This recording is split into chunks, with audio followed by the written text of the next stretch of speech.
right, man. So I'm gonna keep this short. I'm gonna just do another episode of the Optimistic Knicks Fan, and I'll keep this one short. So, I went on a podcast last night. Excuse the noise in the background. It's just the subway as I'm taking a walk. But on the Optimistic Knicks Fan, this episode of Optimistic Knicks Fan, here we go. The Knicks prevailed last night. Obviously, they did not make it easy. They played some of the stupidest basketball you'd ever see. I mean, again, I'm going to get down to it.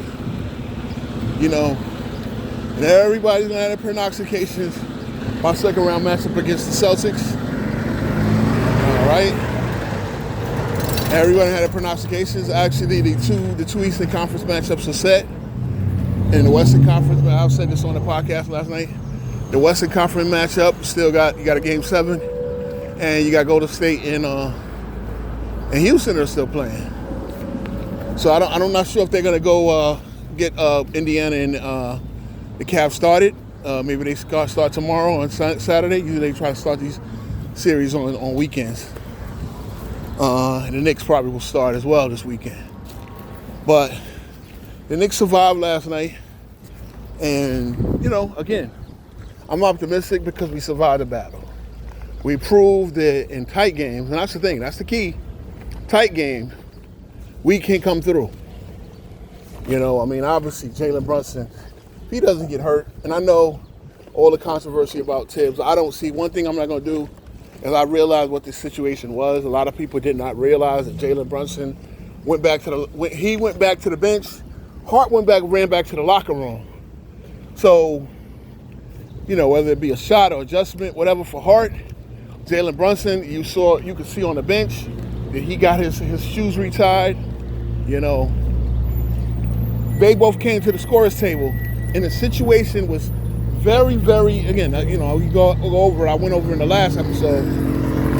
But the situation was very, very peculiar in that you had one timeout to go, which, given the time and score, you might have needed. It might have been more important, because again, like I said, we had Cat and Bridges. Cat actually had a good game in Game 5. Bridges, again, everybody says he traded the 5 for a first-round pick. You should be able to go to him for a shot against the Detroit Pistons. We needed to score there. Then maybe you're more amenable, after getting another stop, to get Brunson and Hart back in the game. The problem is we didn't score. We took a bad shot with Payne. And look, Payne, I get it. Payne has always been a pain in the ass wherever he's been. He is a career journeyman backup point guard. I just don't need him. I just don't need him. I get it when he's hot and he gets you a game one like he did. You love having him, but there's better out there. There's better. See, that's the thing. We already got Jalen Brunson, who, again, I'm gonna salute Jalen Brunson. I'm gonna salute Jalen Brunson because he's a better point guard to give him credit for, but he also proved just how clutch and money he is. I mean, goddamn it. That move, bro, it was up there. And again, I know this is a first-round matchup, first-round series, but it was up there with the Jordan on Byron Russell. And Jordan, we all know Jordan pushed off. We all know MJ pushed off Byron Russell. But Jalen Brunson just straight up shook. He straight up shook off Amen Thompson. And that kid is going to be he's going to be good. Very good. He's going to be a perennial All-NBA defender if he manages to stay healthy. He's going to be a perennial All-NBA defender. But Jalen Brunson put on a move and a shot for the ages. I mean, it's just great. In that situation, again, Knicks probably went to overtime.